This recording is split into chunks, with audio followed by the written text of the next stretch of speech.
అనవసరంగా ఆయన డిస్టర్బ్ అయినట్టుగా అనిపిస్తే నేను ఊరుకోను. చెప్పా కదా, ఆయన దశలే చాలా సున్నితమైన మనస్తత్వం అని. జీవితంలో చాలా దెబ్బలు తినున్నారు. మీరంతగా చెప్పక్కర్లేదు మేడం, నాకు పరిస్థితి అర్థమైంది. ఇప్పుడు అర్థమైనట్టే ఉంటుంది, కానీ అసలు పరిస్థితి ఏంటో నీకు తర్వాత గానీ అర్థం కాదు. మేడం, ఏం లేదులే, నీకన్నీ తర్వాత అర్థమవుతాయి అంటున్నాను కదా.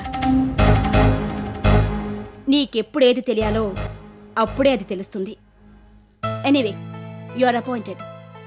సాయంకాలం వచ్చి నీ అపాయింట్మెంట్ ఆర్డర్ అడ్వాన్స్ తీసుకెళ్ళు. అలాగే madam, thank you very much. చెప్పింది బాగా గుర్తుంది కదా. ఒకసారి అపాయింట్మెంట్ ఆర్డర్ పైన నువ్వు సంతకం చేశాక మినిమం 6 నెలలైనా ఇక్కడ పనిచేసి తీరాలి. అలాగే మేడం. చేయకేం చేస్తావులే, నువ్వు మానేయాలనుకున్నా ఇప్పుడు మానేయలేవు. మీ ఇంట్లో పరిస్థితులు అలాంటివి. Anyway, it was really very nice meeting you. నిజం చెప్పాలంటే ఇంతకుముందు ఎక్కడో నేను నిన్ను చూసినట్టుగానే ఉంది. బహుశా చూశానేమో, నాకు మాత్రం ఏం తెలుసు. తర్వాత గానీ గుర్తుకురాదు. Anyway, all the best. Thank you madam. You may go now. Madam, నా ఫైలు. ఇది నా దగ్గరే ఉంటుంది, నువ్వెళ్ళు. సరే మేడం.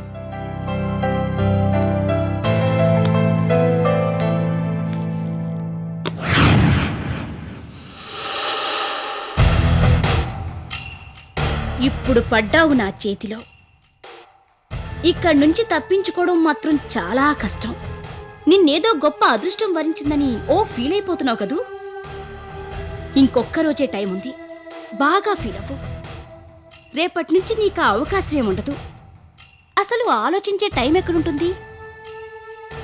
క్షణ క్షణం నరకం. I wish you all the best. నేను అనుభవించిన బాధకి 10 నీకు దక్కేలా చేస్తాను.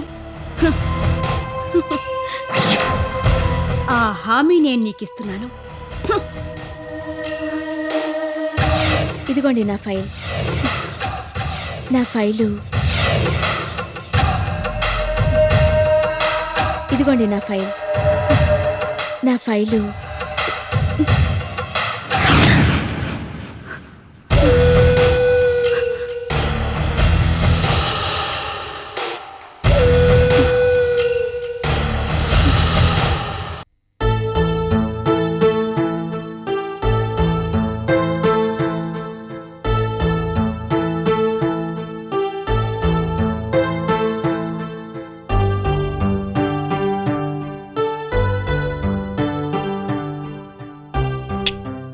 వదినా,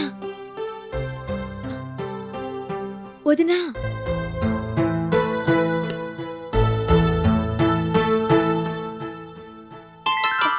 నువ్వా ఇక్కడ?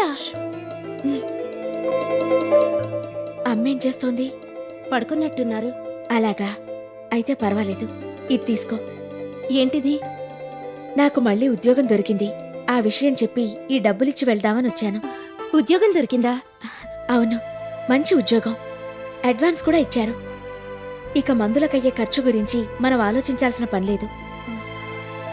వద్దంటూనే నీ దగ్గర తీసుకుంటున్నాను. తప్పడం లేదు. ఇచ్చిందంతా తీసుకొచ్చేసావా? నీ దగ్గర ఏమైనా ఉంచుకున్నావా? అదంతా నీకెందుకు? నాకక్కడ ఏ ఇబ్బంది లేదులే. నా సంగతి ఆలోచించొద్దు. అమ్మ విషయంలో మాత్రం ఏ లోటు రాకుండా చూడు. ఏంటో ఇంత మంచి మనసున్న దానివి నీకిన్ని కష్టాలెందుకు రాసిపెట్టాడో ఆ దేవుడు. ఆంటీ కోసం నువ్వింతగా ఆరాట పడిపోతున్నావు. ఆవిడ కూడా నిన్న ఆ రోజు అన్ని మాటలు అనకుండా ఉంటే బాగుండేది. ఇప్పుడెన్ననుకుని ఏం లాభం? అయ్యిందేదో అయిపోయింది. అమ్మకిప్పుడైనా నిజం తెలిసొచ్చింది కదా, అంతే చాలు. ఆంటీ చాలా పశ్చాత్తాపడ్డారు. నిన్నన్ని మాటలు అన్నందుకు బాగా కుమిలిపోయారు. ఆ దిగులుతోనే మంచం పట్టారు. ఎలాగో వచ్చావు కదా, ఒక్కసారి ఆవిడ్ని పలకరించెళ్ళు, చాలా సంతోషిస్తారు. ఆ బలంతో పూర్తిగా కోలుకుంటారు. ఇంకే మందులు అక్కర్లేదు. నాకు ఆ విషయం బాగా తెలుసు. అసలు నిన్ను చూస్తే ఇక్కడే ఉండమని గట్టిగా చెప్తారు. నువ్వింకెక్కడో ఉండటం దేనికి? నన్ను మాట్లాడనిస్తావా? అన్నీ నువ్వే చెప్తావా? అమ్మకి నేనిప్పుడు కనపడను. ఏ ఆంటీ మీద నీకింకా కోపం తగ్గలేదా? అమ్మ మీద నాకెప్పుడూ కోపం లేదు. నన్ను అర్థం చేసుకోలేదని కొంచెం బాధపడ్డానంతే. అసలు ఈ డబ్బంతా నేనిస్తున్నానని అమ్మకి చెప్పొద్దు. నా గురించి ఆలోచించి మళ్ళీ ఆరోగ్యాన్ని పాడు చేసుకుంటుంది. ఈ డబ్బు తీసుకోవడానికి ఇష్టపడకపోవచ్చు కూడా. పైగా ఇన్ని రోజుల తర్వాత నన్ను సడన్గా చూస్తే బాగా ఎక్సైట్ కావచ్చు. నాకదో భయంగా ఉంది. ఆవిడ పూర్తిగా కోలుకున్నాక నేనొచ్చి మాట్లాడి వెళ్తాను. అది కాదు, నా మాట విను. నేను నెమ్మదిగా ఆంటీకి నీ గురించి చెప్తాను. ఆవిడకి షాక్ కలగకుండా చూస్తాను. నువ్వింకెక్కడ ఉండటం దేనికి? అపార్థాలన్నీ తొలగిపోయాయి కదా. మన ముగ్గురమైనా కలిసి ఒకే ఇంట్లో ఒకరికొకరు తోడుగా ఉండొచ్చు. ఈయన గారు ఎలాగో ఇల్లొదిలేసి తిరిగే రకం కదా. నిజమే, నువ్వు చెప్తోంది అర్థం చేసుకోగలను. కానీ ఆ సమయం ఇంకా రాలేదు. పైగా ఇప్పుడు నేనిక్కడ ఉండటానికి అస్సలు కుదరదు. అదేంటి? అవును, నేనిప్పుడు చేస్తోన్న ఉద్యోగం అలాంటిది. అంటే బాగా డబ్బున్న ఇంట్లో ఒక ఆవిడ దగ్గర పర్సనల్ అసిస్టెంట్గా చేరాను. ఆఫీసు విషయాలతో పాటు ఇంటి విషయాలు కూడా చూస్తూ ఆవిడ దగ్గరే ఉండిపోవాలని ఆవిడ షరతు పెట్టింది. శాలరీ మాత్రం బాగా ఇస్తానంది. చెప్పిన పనులన్నీ చేయాలనంది. అక్కడుండటం నాకు పెద్దగా ఇష్టం లేకపోయినా ఇప్పుడున్న పరిస్థితుల్లో ఆ ఆఫర్ని కాదనలేకపోయాను. పైగా మనకిప్పుడు డబ్బు బాగా అవసరం కదా. పని చేస్తూ వాళ్ళింట్లోనే ఉండిపోవాలా? అవును, ఆశ్చర్యంగా ఉంది. ఇలాంటివి నేనెక్కడా వినలేదే. ఆవిడకున్న అవసరాలు అలాంటివి. అందుకే నేనక్కడే ఉండిపోవాలని నాకు గట్టిగా చెప్పారు. నా అపాయింట్మెంట్ ఆర్డర్లో కూడా అది క్లియర్గా మెన్షన్ చేశారు. అంతేకాదు, ఒకసారి అక్కడ ఉద్యోగం ఒప్పుకున్నాక మినిమం 6 నెలల దాకా పని మానేయకూడదన్న షరతు కూడా అందులో ఉంది. ఏంటో ఇదంతా బాండెడ్ లేబర్ లాగా ఉంది. అదేం కాదులే. ఆఫీస్ పనులు ఇంటి పనులు చూసే మనిషి దొరకాలంటే చాలా కష్టం. అందుకే దొరికిన వాళ్ళని అంత తేలిగ్గా పంపించేయలేక అలాంటి షరతు పెట్టుంటారావిడ. ఏదేమైనా ఇప్పుడు నాకు అక్కడుంటే ఇబ్బంది మాత్రం ఏముంది? ఆవిడ చెప్పిన పనులు చేస్తూ అక్కడే ఉండిపోతాను. ఆ తర్వాత సంగతి తర్వాత చూసుకోవచ్చు. అంతేనంటావా? అంతే. ఒకసారి ఆంటీని చూసెళ్ళే రాదు. ఎలాగో ఇంత దూరం వచ్చావు కదా.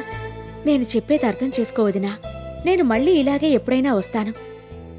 ఇది నాకు పరాయి ఇల్లు కాదు కదా, పుట్టిల్లే కదా. నువ్వన్నిసార్లు చెప్పనక్కర్లేదు. ఏంటో నీతో వాదించడం కష్టం. ఇలాగే ఏదేదో చెప్పి ముందరి కాడికి బంధం వేసేస్తావు. కాదు, పరిస్థితులకి అడ్జస్ట్ అవుదాం అంటున్నాను, అంతే. సరే, నువ్వింతగా చెప్తున్నావు కదా, నీ ఇష్టం. తీసుకో. ఆయన గారికి అందకుండా భద్రం చెయ్యి. అలాగే. నేనిక బయలుదేరతాను. అప్పుడేనా? ఎన్నాళ్ల తర్వాత వచ్చావు. కారపూస ఉంది, పెడతాను తిందు గాని. మొన్నే చేశాను. చాలా రోజులైంది కదా. ఈ వదిన వండింది ఒకసారి రుచి చూసెళ్ళు. తినాలనే ఉంది, కానీ అవతల చాలా పనుంది. ఆవిడతో చెప్పి స్పెషల్ పర్మిషన్ తీసుకొని ఇలా వచ్చాను. మళ్ళీ ఆలస్యమైతే ఆవిడ కోప్పడుతుందేవో. అసలే రూల్స్ గురించి ఎక్కువగా మాట్లాడుతుంది. పోనీ కాఫీ అయినా కలుపుకొస్తాను, తాగెళ్ళు.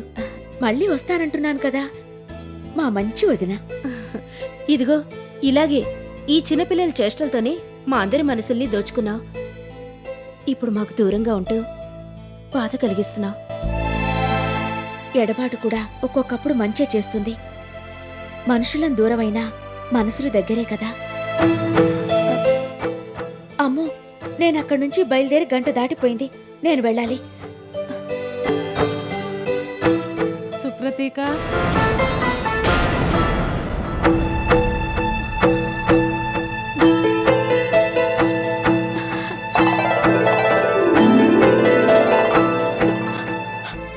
ఈ అమ్మ మొహం కూడా నీకు చూడాలనిపించలేదా?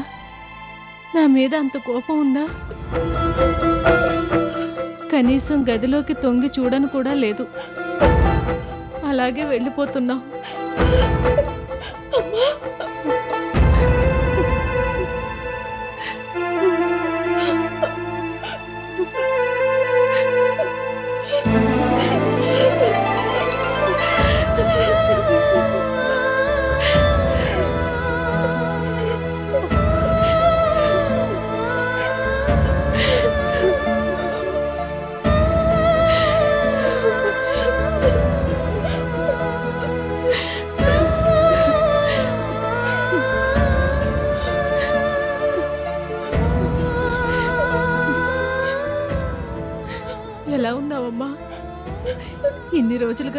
నేను అసలు నీకు గుర్తుకు రాలేదా? నేను బానే ఉన్నానమ్మా. నీ గురించి మర్చిపోతే కదా గుర్తు చేసుకోవడానికి నువ్వెప్పుడూ గుర్తొస్తూనే ఉంటావు. వదిన్ని ఎప్పటికప్పుడు నీ సంగతులు కనుక్కుంటూనే ఉన్నాను. నువ్వు నా గురించి ఆలోచించి ఇలా ఆరోగ్యం పాడు చేసుకోవద్దు. నేను హాయిగా ఉన్నాను. నువ్వు కూడా సంతోషంగా ఉంటే నాకు మనశ్శాంతిగా ఉంటుంది. దేవత లాంటి నిన్ను అన్ని మాటలని ఇంట్లోంచి పంపించేశాక ఇంకా నాకెక్కడ మనశ్శాంతి? బంగారం లాంటి మనిషిని నానా మాటలు అన్నాను. చెట్టంత కూతుర్ని కాదనుకుని ఇంట్లోంచి పంపించేశాను. నా తప్పుకి తగిన శిక్షను అనుభవించాను. అమ్మా ప్లీజ్ అలా మాట్లాడొద్దు. లేదమ్మా, నేను నిజమే చెప్తున్నాను. మా కోసం రెక్కలు ముక్కలు చేసుకొని నువ్వు కష్టపడుతుంటే ఆ దరిద్రుడు మాటలు నమ్మి నిన్ను నానా మాటలు అన్నాను. కన్న పేగు కూడా నిన్ను అర్థం చేసుకోలేకపోయింది. దొంగవంటూ ఇంటి పరువు తీసావంటూ ఏదేదో వాగాను. నన్ను ఆ రోజు ఏ దెయ్యం పూనిందో తెలీదు. నేనన్నవేమీ మనసులో పెట్టుకోకమ్మా. ఈ అమ్మని క్షమిస్తావు కదూ? ఏంటమ్మా ఆ మాటలు? నువ్వెప్పటికైనా ఆ విషయం తెలుసుకుంటావని నాకు తెలుసు. నువ్వు అలా మాట్లాడావని నేనేం బాధపడలేదు. అసలు ఎప్పుడో మర్చిపోయాను. అయినా నువ్వు కాకపోతే నన్ను ఇంకెవరంటారు? ఇప్పుడు ఆ పాత విషయాలన్నీ గుర్తు తెచ్చుకొని నీ హెల్త్ని పాడు చేసుకోవద్దు. టైంకి మందులేసుకొని వదిన చెప్పినట్టుగా విని నువ్వు మామూలు మనిషివికా?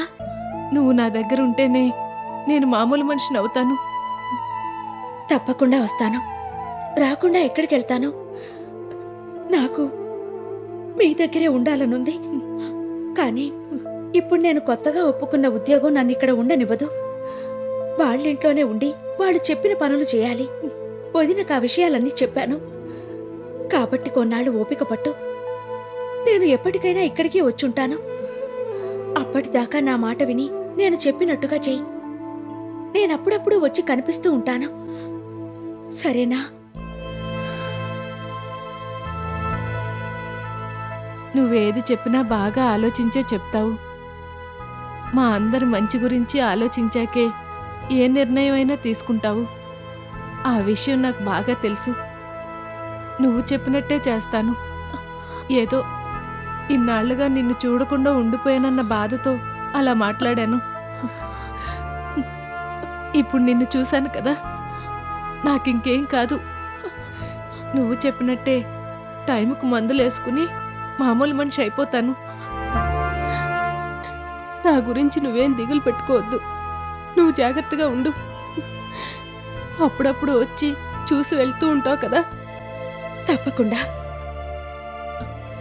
అమ్మకి అన్ని విషయాలు వివరంగా చెప్పొదినా. నేనిక బయలుదేరతాను. చాలా లేట్ అయింది. సరే.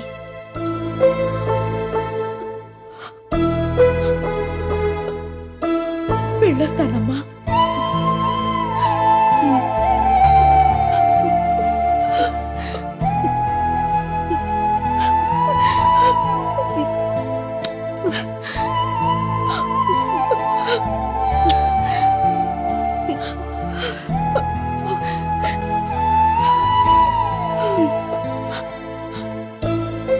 నువ్వు లోపలికెళ్ళమ్మా. చాలా నీరసంగా ఉన్నావు. వదిన రోడ్డు దాకా వస్తుంది. నువ్వు లోపలికెళ్ళు.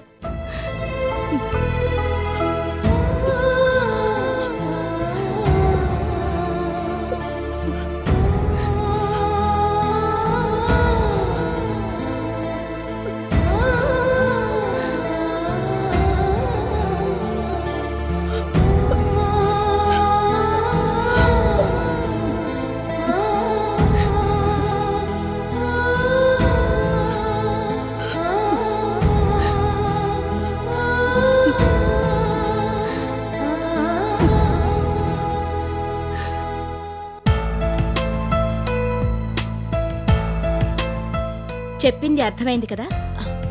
అర్థమైంది మేడం. ఆయన సాయంకాలం 6 o'clock కల్లా ఇంటికి వచ్చేస్తారు. నేను రూమ్లో ఉంటాను కాబట్టి నువ్వే హాల్లో ఉండి ఆయనకి ఎదురెళ్ళు. అలాగే మేడం. నిన్ను నువ్వే పరిచయం చేసుకో. నేను నిన్నిక్కడ పిఏగా అపాయింట్ చేశానని చెప్పు. Okay madam. ఆ తర్వాత ఆయన ఏం తింటారో తాగుతారో అన్నీ నువ్వే కనుక్కోవాలి. వంటింట్లో చెప్పి అవన్నీ ఆయనకు అందేలా చూడాలి. ఆయన నీకింకేమన్నా పనులు చెప్తే చేసిపెట్టు. Okay madam. నేను ఆ రూంలోకి వచ్చేంత వరకు నువ్వక్కడే ఆయన దగ్గరే ఉండు. మేడం, అది ఏంటి ఆలోచిస్తున్నావు? ఏం లేదు మేడం. ఆయనది చిన్నపిల్లల మనస్తత్వం. ఆయనకి కావలసింది సమయానికి అందకపోతే చిరాకు పడిపోతారు. కాబట్టి చాలా జాగ్రత్తగా ఉండాలి. Okay madam. చాలా మంచి మనసున్న వ్యక్తి. చూస్తే నీకే అర్థమవుతుందిగా. అసలు నేను ఇదంతా చెప్పనక్కర్లేదు. ఒకసారి నువ్వు ఆయన్ని చూసావంటే చాలు, అన్నీ నీకే అర్థమవుతాయి. Okay madam. You may go now. Madam, మీరు క్యాప్సూల్ వేసుకోవాలి. బెడ్రూమ్లో ఉంది. ఓ అదా, తీసుకొచ్చి ఇక్కడ పెట్టేసేళ్ళు. నేను తర్వాత వేసుకుంటాను. మళ్ళీ మర్చిపోతారేమో మేడం. నిన్న కూడా అలాగే మర్చిపోయారు. నేనేం మర్చిపోలేదు. నేను ఆ క్యాప్సూల్ అంతకు ముందే వేసుకున్నాను కాబట్టి నేనది వేసుకోలేదు. అయినా నేను ఇలాంటి విషయాల్లో చాలా జాగ్రత్తగా ఉంటాను. ఏదీ మర్చిపోను. You don't worry about me. నీ సంగతి నువ్వు ఆలోచించు. నువ్విక్కడ చేయాల్సిన పనులు మర్చిపోకుండా ఉంటే చాలు. లేదు మేడం. లేదంటే సరిపోదు. చాలా అలర్ట్గా ఉండాలి. You should not get confused. Okay madam. నాన్నగారు ఎక్కడున్నారు? ఇంటి వెనకాల గులాబీ తోటలో ఉన్నారు మేడం. Oh I see. ఒక పని చెయ్యి, వీల్ చైర్ తీసుకొచ్చి నన్ను కూడా అక్కడికి తీసుకెళ్ళు. Okay madam.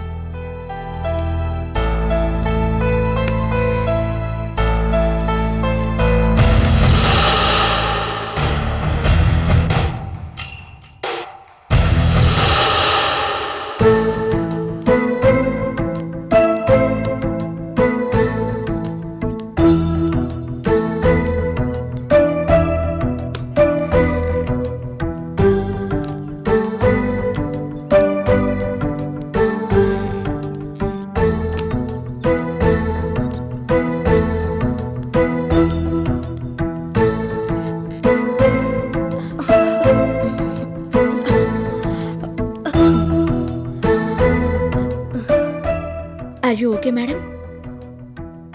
Yes, I'm fine.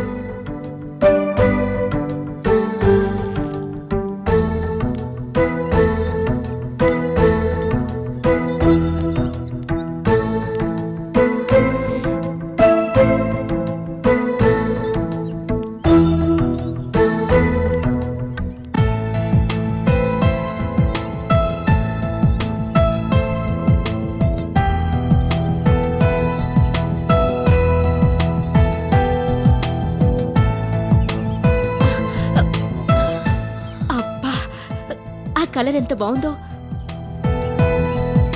నన్ను అక్కడికి తీసుకెళ్ళు.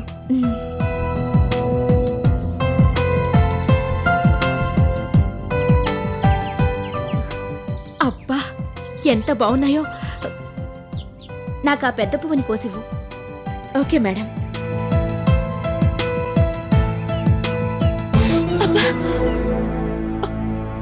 ఏమైంది? ముళ్ళు గుచ్చుకుందా? అవును మేడం. భలే దానివే. గులాబీ పువ్వే కోయలేని దానివి ఇక రేపు మిగతా పనులన్నీ ఎలా చేస్తావు? అన్నిటినీ చేస్తాను చేసేస్తాను అంటూ గంగిరెద్దులా తల మాత్రం ఆడిస్తావు. ఇంతకీ ఆ పువ్వును నువ్వు కోసిస్తావా, నేనే కోసుకోనా? వద్దు మేడం, నేనే కోసిస్తాను.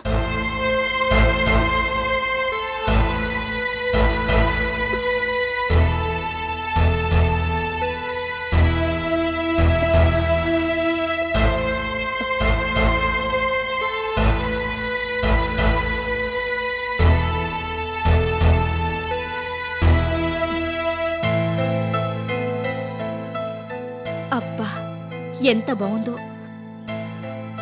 ఎంత సున్నితంగా ఉందో.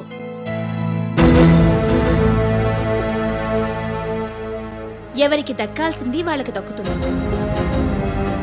నీకు ముళ్ళు దక్కింది, నాకీ ముద్దుల గులాబీ దక్కింది. ఎవరి కర్మకెవరు బాధ్యులు?